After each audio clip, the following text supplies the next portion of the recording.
Hello, welcome to another member request video, a series where YouTube members and Patreon members can request a video that's not Looney Tunes, as I'm covering all of them on the channel anyway. So the short chosen for April 2025 is Mickey's Service Station, released in 1935, and it is directed by Ben Sharpstein over at, well, where else would it be? It's Mickey Mouse, for crying out loud, but it's the Walt Disney Productions. Oh, and it's his first Mickey Mouse directed short. He was doing Silly Symphonies up until this time, and he would eventually be one of the sequence directors over on Snow White. In terms of physical media, this one's going to be a little bit harder to find because it was released on the Mickey Mouse in Black and White Disney Treasures series, and I'm fully aware that some of those sets are very hard to find, at least for a decent price. This one might be a little bit easier to find because they did release this set without a tin, among other sets, so you might have better luck finding that set if you're really keen on this short. Hopefully one day it'll be restored in HD and be released on Disney Plus anyway, or even another Blu-ray set.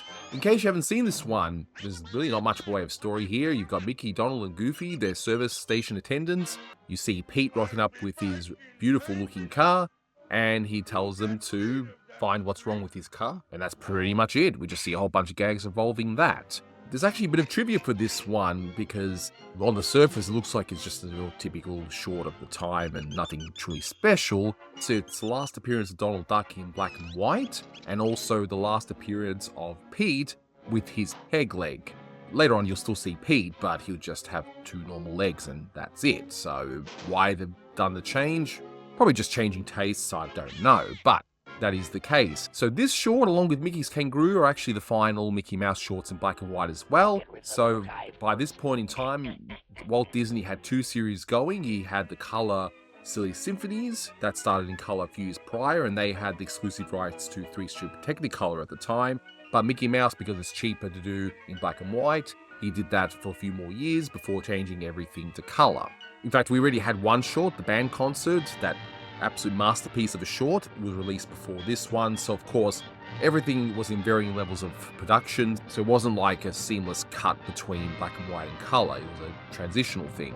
But another big trivia for this one, and it's not something that a lot of people would know because they associate this team in the color shorts, but the other big trivia for this one is the team of Mickey Mouse, Donald Duck, and Goofy in one short, done in this way, where it sets up the formula that they would use all throughout the 1930s in Mickey Mouse's color shorts, because by this point, it was quite clear that Donald Duck and Goofy are the more interesting characters. There's no denying that, and it's been said that for Mickey Mouse is pretty tricky because of his happy-go-lucky nature. But while in prior shorts you had Donald Duck appearing in Mickey Mouse short, you had Goofy in his earlier form as Dippy Dog and all that sort of stuff, here it establishes the formula that they would use. So you would have the beginning part with all three characters setting up whatever they're doing, and then you'd have the three characters go off on their own, doing their own bits and pieces, their own gags, and then by the end of it, it all comes together. So this short does that, and it also, I guess, allows their boss, Walt Disney, who was the voice of Mickey Mouse,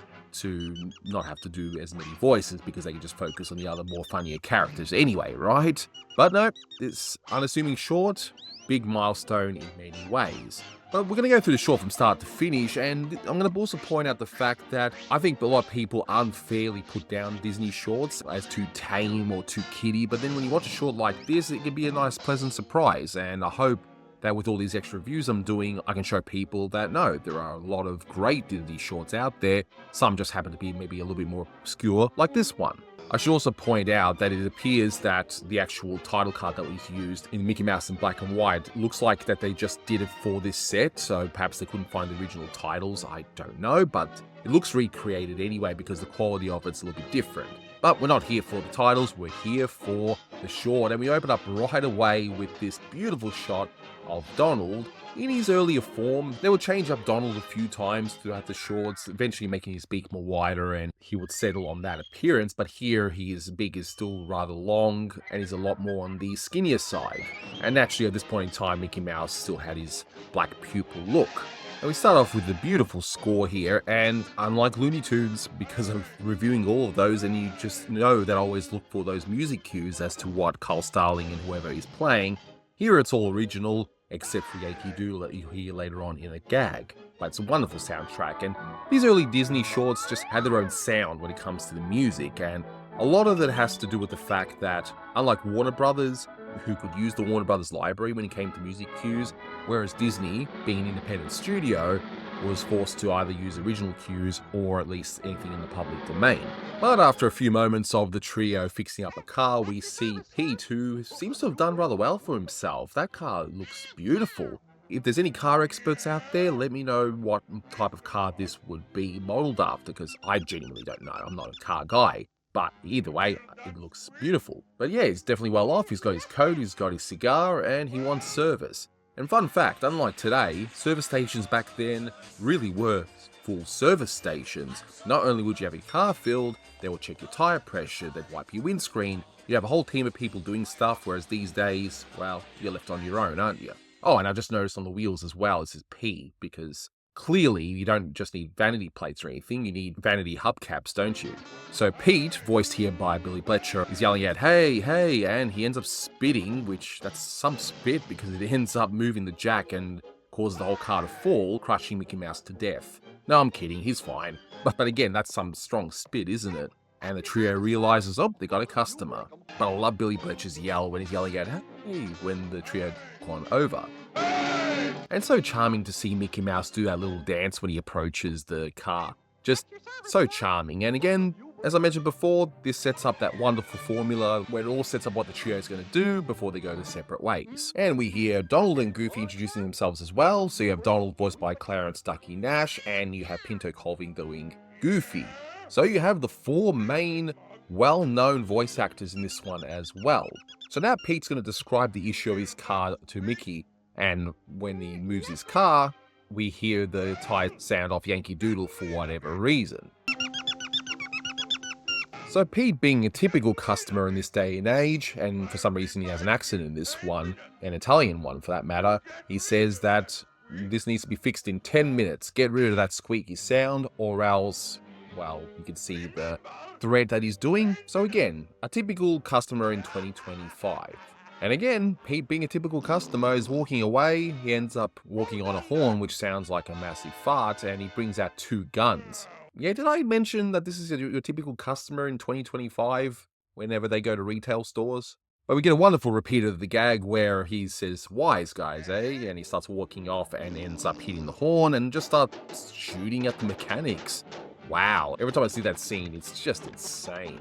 It's like, what, you want to kill the people that want to actually do the service to your car? But anyway, so Pete walks away. Where he's going to, we never know. It looks pretty deserted out there, so you do wonder where he's going. To find a problem with the car in only 10 minutes, that's a bit much, but in any case, they now investigate what's wrong with the car and why is it singing Yankee Doodle. So first up, Mickey checks out the tire itself. Well, that's smart thinking, of course. And it's got action knee. And being a cartoon, what is it treated as? An actual knee. Why not? So he even hits it as though he's a doctor or something. So nice little gag there. And then we see Donald exploring the other tire and ends up falling off of the jack onto the ground, hitting Donald. And he does that now quite famous because Donald's been around for a few years now.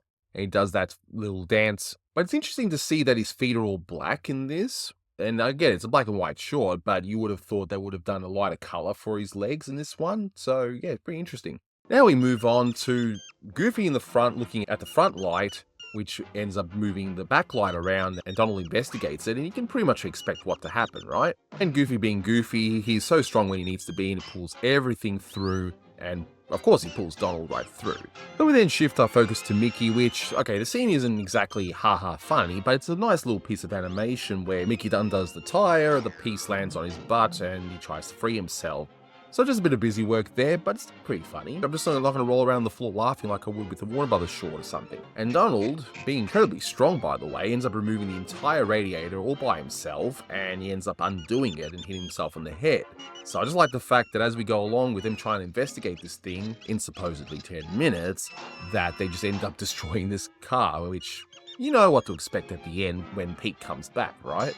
And now we turn our focus to Goofy, who's investigating the engine, and they were definitely wise to put a lot of focus on Goofy because his star was definitely rising around this time. So he's undoing the pistons in the engine, hitting them, pulling stuff out, and we get the wonderful bit of animation here. I'm not sure who does this. Is this Art Babbitt? I don't know. But anyway, he looks through, puts his hands through, and ends up squeezing his own butt quite a few times before he realizes, oh, it's me. So again, I'm not sure if it's Art Babbitt or not, but regardless of who's done this scene, it's a fantastic one. And look at that. Rather than doing the twist at the very end, we get our twist when we're just over halfway, which is a nice change of pace, I have to say. But they find out what the culprit is. It's a cricket. And Mickey's all happy about the fact that he's finally found this cricket that's for some reason obsessed with Yankee Doodle. And no, this is not to be confused with those television shorts that Chuck Jones did. One of those shorts are called Yankee Doodle Cricket. Ha ha, see? But I like how now the music score references Yankee Doodle as the trio of characters try to get this cricket. I don't even know why they're going after this cricket, because this cricket can just go off into the bush and that's pretty much it, because this service station looks pretty rural from what I'm seeing in the background. So you have Goofy smashing the windscreen, you have Donald smashing all of the car parts, which again, I don't know how they're going to reassemble this in 10 minutes, but in any case. So Mickey hears the nearby clock that it's been 10 minutes already, and got that wonderful bit of animation of Pete turning into the clock face, giving him the kill gesture, of course. And now the trio realize, uh-oh, they got to put everything back together. And I like how they run forward, and of course Mickey and Goofy have to hit Donald, twice for good measure by Goofy, in a wonderful bit of animation as they try and scramble to put this car back together now that they've found what the source of the problem was. Did they even end up killing that cricket? No, we don't actually see anything, so it makes all that destruction a complete waste of time. So they're putting the car together, with Donald being hit by pretty much everything, and we also head on to Mickey, who's trying to put the tyre back together with the inner tyre wall just not cooperating. And again, wonderful bit of animation of him fighting with that bit of tyre as well. I mean, yeah, some might say that scene probably takes a little bit too long, but it's still a great thing to see. And now we see that Donald is going to put the radiator back together. But now how he's going to do it, considering how much destruction he's caused that radiator, you'd think that they will just put a new one in. So of course it just uses the grating from the nearby pit. And gotta love Goofy's determination. I just love the look on his face when he's shoveling up all those gears and just loads them in the back of the car as though it's loading up coal in a furnace. It's just ridiculous. You know, this may not be the wildest Disney short featuring the trio, but as you can see, it's got a lot of charm to it and it's quite funny. So Mickey puts on a new wheel, which is ripped off from somewhere else. I wonder if he ripped it from his own car, but in any case, you have Goofy pumping up the tires, and then we go to another extreme, where the hoist lever is pushed so far back, it lifts up the entire car and the hoist itself, which Goofy catches. I mentioned already he's pretty strong, isn't he? So he catches it, does that wonderful Goofy yell that audiences would have known by this point, and tries to balance everything. Did I mention he was strong? I mean, he's balancing the hoist, the car, and Mickey at the same time, and he's somehow doing a decent job in balancing it, at least at first. But this is a great example of the Disney team plussing things here, because you've got Goofy going down some stairs, then up some stairs, but now he has to contend with a bucket on his foot. So it's great that they set up a gag, but then they add to the gag to make it even funnier like this. And even the sound effects and the animations tie really well to the music here. So Goofy ends up bumping into Donald, who ends up knocking over some oil, and we all know what to expect next. But again, I'm pretty sure you guys have noticed already how much more focus they've put on Goofy and Donald in this short compared to Mickey. Yeah, Mickey has his fair share of scenes. They don't completely ignore him or anything, but it's quite clear who they were more interested in using here. And that wonderful dance animation of Goofy trying not to slip on the oil, along with the animation of the car itself looking like it's dancing and Mickey trying to get out of there. Again, top-notch stuff. And beautifully timed to the music, they end up getting the hoist down. But who's going to re-enter the scene just in time? We've got Pete. Again, where did he go all this time? Who knows? Let me know in the comments what you think. So the car appears to be put together as Pete ends up going in the car. He still doesn't look particularly happy, and he starts up the vehicle, and we all know what to expect at this point, right? And I love the sound effects here too, by the way. And of course the trio sneak away, beautifully in time to the music, and we see that, okay, to be fair, he definitely deserves this for expecting this to be all done in 10 minutes. And the car now ends up falling apart all around him, splashing his face with water. And being a Disney short, you do see a lot of butt gags. And yes, it is true. When you watch enough of them, they do slip in a lot of butt gags. So they may not be as wild as some of what the other studios were doing, but they definitely put their fair share of butt gags. And sure enough, Pete's butt is all plump, all smacked around, and the car ends up falling apart while the engine seems to come alive. And again, I like with the animation of the car is kind of like its own character. So you got your four main characters, but it's like a fifth character. It's just done so well. And for some reason, this engine must be sentient because Pete must have done some pretty bad things to it because it chases after him, and that's pretty much it. So yeah, this short, it's one of those little hidden gems that most people would overlook in relation to the shorts with the Mickey, Donald, and Goofy team, and I guess a lot of that's just to do with the fact that it's in black and white. And it's a shame, because this is a great one, and I wouldn't be surprised if this was colorized at some point, but definitely avoid watching the colorized version. Watch it in its pure black and white form like this one, because my print here comes from the Disney Treasures black and white set, and I've upscaled it to HD as a placeholder, just in case one day they finally do a proper restoration of it. This is one of my favorites of the black and white Mickeys, and this one gets 9 out of 10. It's so much fun to watch, and just shows how the Disney team essentially problem solved the fact that, yeah, Mickey is a harder character to write, so what can they do to make things more interesting? In this case, they just teamed them up with two much funnier characters. So that'll do it for this member request video. Again, if you want me to review a certain short that you like, that's not Warner Brothers, definitely become a YouTube or Patreon member, and who knows, I might pick yours next. That'll do it for this one. Thanks so much for watching, guys, and until next time, take care.